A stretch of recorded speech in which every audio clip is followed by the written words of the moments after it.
quite proud to say she's a bomb-proof lift.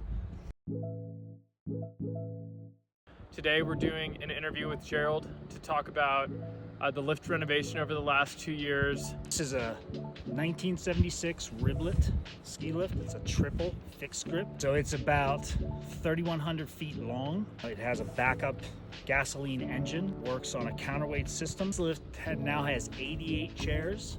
It used to have 90 chairs. We had to remove 2 chairs because we added restraint bars to all of the carriers as a current safety code. You know, she definitely needed some love, and we have given her that. We've taken just about every single component of the lift and either redone it, replaced it, or rebuilt it. Everything from it has a brand new haul rope on it. As I said, all the chairs have restraint bars on them now. They've got new grip mechanisms to control the swinging of the lift. All of the towers have been inspected. The communication line from top to bottom has all been replaced.